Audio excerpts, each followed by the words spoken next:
तो आइए इस वीडियो के अंदर हम मेंस्ट्रुअल साइकिल के बारे में बात करते हैं। Menstrual cycle board exam point of view से एक बहुत ही इंपॉर्टेंट टॉपिक है और पर्सनली भी हमें मेंस्ट्रुअल साइकिल को समझना आना चाहिए। मेंस्ट्रुअल साइकिल सिर्फ प्राइमेट्स ऑर्गेनिज्म में ही देखी जाती है। प्राइमेट ऑर्गेनिजम्स की एक कैटेगरी है जिसके अंदर मंकीज, एप्स और ह्यूमन बीइंग्स आते हैं। अगर हम बात करें मेंस्ट्रुअल साइकिल की तो ये एक साइक्लिक इवेंट है जो कि महीने में 28 से 29 दिन जो है कि चलती है। ये अलग अलग फीमेल्स के अंदर जो है साइकिल वेरी करती है, किसी के अंदर जो है 27 दिन, किसी के अंदर 30 दिन। तो जनरली जो इसका एक ऑन एन एवरेज अगर हम देखें तो 28 टू 29 डेज की साइकिल होती है जो हर महीने रिपीट होती है। अगर हम बात करें it involves changes in structure and function of entire female reproductive system due to hormonal changes.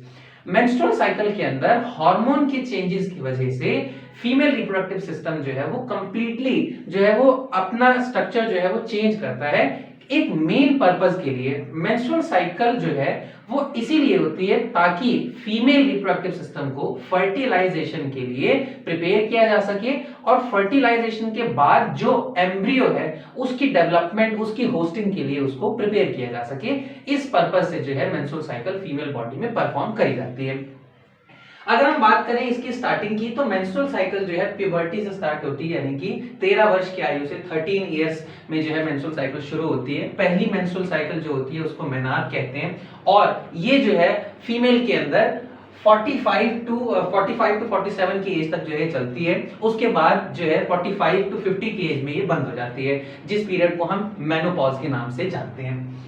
This event takes place to prepare the reproductive system for fertilization and to host the embryo in the uterus। जैसा कि हमने बात करा menstrual cycle इसलिए होती है, अगर हम इसको दोबारा समझें, मेंस्ट्रुअल साइकिल का मेन पर्पस ही फीमेल बॉडी के अंदर फीमेल बॉडी को, फीमेल रिप्रोडक्टिव सिस्टम को फर्टिलाइजेशन के लिए प्रिपेयर करना है और फर्टिलाइजेशन के बाद जायगोट का जो डेवलपमेंट है एम्ब्रियो में, देन उसके बाद अडल्ट ऑर्गेनिज्म में, तो इस कन्वर्जन के लिए भी, इस प्रिपरेशन के लिए भी, जो इस होस्टिंग के लिए भी जो फीमेल बॉडी है उसको तैयार करना ही मेंस्ट्रुअल साइकिल का एक मेन इंपॉर्टेंस है।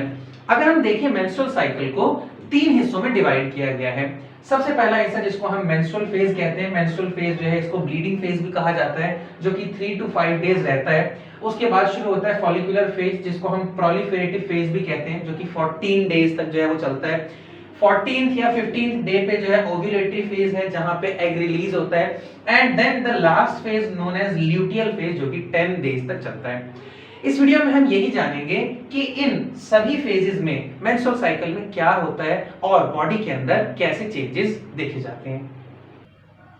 तो आइए हम मेंस्ट्रुअल साइकिल को समझना शुरू करते हैं। मेंस्ट्रुअल साइकिल को जनरली मेंस्ट्रुअल फेज से समझना शुरू किया जाता है। मेंस्ट्रुअल फेज को हम ब्लीडिंग फेज के नाम से भी जानते हैं और मेंस्ट्रुअल साइकिल के 28 या 29 डेज की साइकिल में 3 टू 5 डेज जो है वो मेंस्ट्रुअल फेज रहता है। अगर हम मेंस्ट्रुअल फेज के अंदर हो रहे इवेंट्स की बात करें तो मेंस्ट्रुअल फेज में जो सेकेंडरी oocyte होता है वो डीजनरेट हो जाता है क्योंकि फर्टिलाइजेशन नहीं हुई।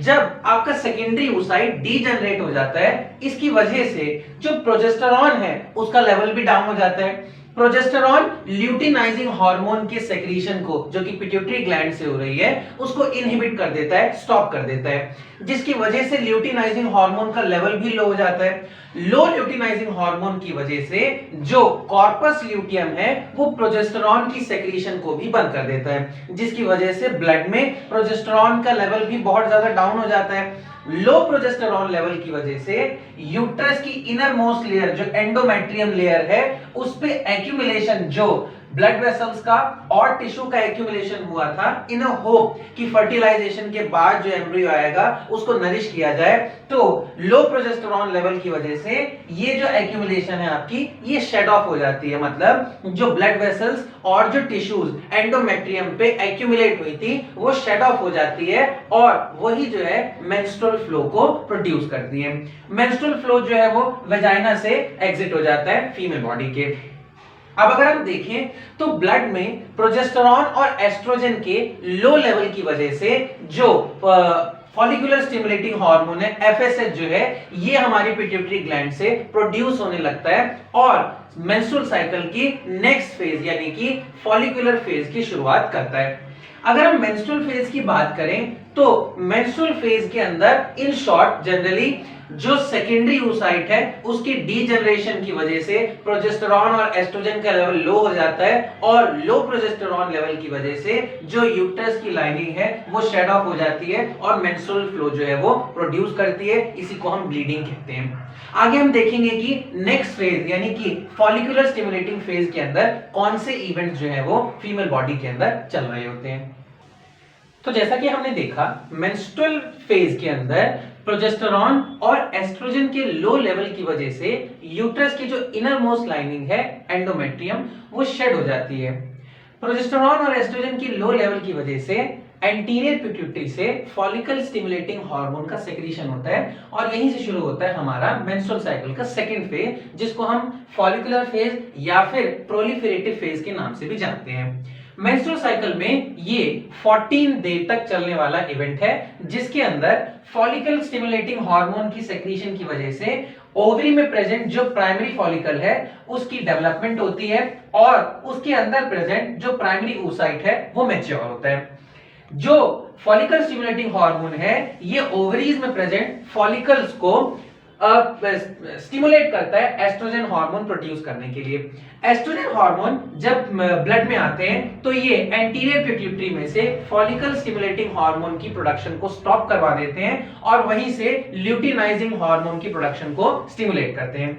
ल्यूटिनाइजिंग हार्मोन जो है वो ग्राफियन फॉलिकल जो प्राइमरी फॉलिकल मैच्योर हो रहा है डेवलप हो रहा है वो ग्राफियन फॉलिकल में कन्वर्ट हो जाता है और ल्यूटिनाइजिंग हार्मोन जो है इस ग्राफियन फॉलिकल को बर्स्ट करवा देता है। जब ग्राफियन फॉलिकल बर्स्ट होती है तो उसके अंदर प्रेजेंट जो oocyte है वो निकलता है और इस इवेंट को हम ओव्यूलेशन के नाम से जानते हैं जो कि इस फेज के 14th डे यानी कि एंड ऑफ दिस फेज में देखा जाता है। मेंस्ट्रुअल साइकिल के 14th या 15th डे को हम ओव्यूलेशन डे या इसको हम ओव्यूलेशन के नाम से भी जानते हैं क्योंकि ल्यूटिनाइजिंग हार्मोन के एक्शन की वजह से मैच्योर ग्राफियन फॉलिकल से ये ओवम जो है ये सेक्रेट होता है। नेक्स्ट अगर हम देखें एस्ट्रोजन जो है ये यूट्रस की प्रिपरेशन भी करता है, मतलब क्योंकि जो है एग बाहर आ चुका है फैलोपियन ट्यूब में, अब बॉडी को ये लगेगा कि स्पर्म आएगा और इसके साथ फ्यूजन होगा तब जो है जाके एक जायगोट बनेगा जो कि फर्दर एम्ब्रियो में कन्वर्ट होगा। तो इस होप में जो यूट्रस है एस्ट्रोजन जो है यूट्रस के अंदर प्रिपरेशन करवाना शुरू कर देता है, मतलब यूट्रस की जो मिडल लेयर होती है जिसको हम मायोमेट्रियम कहते हैं, स्मूथ मसल सेल से मिलकर बनती है, उनकी डेवलपमेंट होती है और यूट्रस की जो इनर मोस्ट लाइनिंग होती है दैट इज एंडोमेट्रियम, उसमें जो सेल्स प्रेजेंट है एपिथेलियल सेल जो प्रेजेंट है वो प्रोलिफरेट करती हैं सो दैट कि जो एंडोमेट्रियम की लाइन है वो और थिकेंड हो सके, उसमें ब्लड वेसल्स का एक्यूमुलेशन जो है वो धीरे धीरे शुरू हो जाता है। नेक्स्ट फेज में हम बात करेंगे जिसको ल्यूटल फेज कहते हैं, कौन कौन से इवेंट चलते हैं और क्या प्रोसीजर जो है वो देखा जाता है। तो जैसा कि हमने देखा फॉलिकुलर फेज में ल्यूटिनाइजिंग हार्मोन के एक्शन की वजह से जो आपका ग्राफियन फॉलिकल है वो ओवम रिलीज करता है जिसको हम ओव्यूलेशन के नाम से जानते हैं। ये इवेंट मेंस्ट्रुअल साइकिल के 14th या 15th डे पे परफॉर्म किया जाता है, इनको हम ओव्यूलेटरी डेज या ओव्यूलेटरी फेज के नाम से भी जानते हैं। अब जब ग्राफियन फॉलिकल ने ओवम रिलीज कर दिया है तब वो एम्प्टी हो गया, अब ल्यूटिनाइजिंग हार्मोन की वजह से इसी एम्प्टी ग्राफियन फॉलिकल को कन्वर्ट कर दिया जाता है कॉर्पस ल्यूटियम के अंदर, और कॉर्पस ल्यूटियम जो है ये प्रोजेस्टेरॉन और एस्ट्रोजन नाम के दो हार्मोन जो है वो रिलीज करता है। प्रोजेस्टेरॉन एक बहुत ही इंपॉर्टेंट हार्मोन है, क्यों? क्योंकि ये यूट्रीन की जो इनर मोस्ट लाइनिंग है एंडोमेट्रियम उसकी हाइपरट्रॉफी यानी डेवलपमेंट को कॉज करता है जिसकी वजह से प्रेगनेंसी मेंटेन रहती है। अगर हम बात करें जो जायगोट बना है फ्यूजन से स्पर्म और एग के, वो फर्दर जो है सेलुलर डिवीजन करता है और जब वो एम्ब्रियोनिक डेवलपमेंट करता है तो बेसिकली इसी यूट्रीन जो आपकी यूट्रस की जो इनर मोस्ट लाइनिंग है एंडोमेट्रियम इसमें एम्बेड हो जाता है एंड देन उसकी फर्दर डेवलपमेंट होती है। तो यूट्रस की जो एंडोमेट्रियम लाइन है उसका मेंटेन रहना थ्रू आउट द प्रेगनेंसी बहुत जरूरी है, जो कि प्रोजेस्टेरॉन हार्मोन की वजह से देखा जाता है। Progesterone hormone follicular stimulating hormone की प्रोडक्शन को भी स्टॉप करता है सो दैट कि इस फेज के दौरान जो है कोई दूसरा फॉलिकल जो है मैच्योर ना हो जाए एंड देन उसकी जो है इजेक्शन ओव्यूलेशन जो है वो नहीं हो पाए।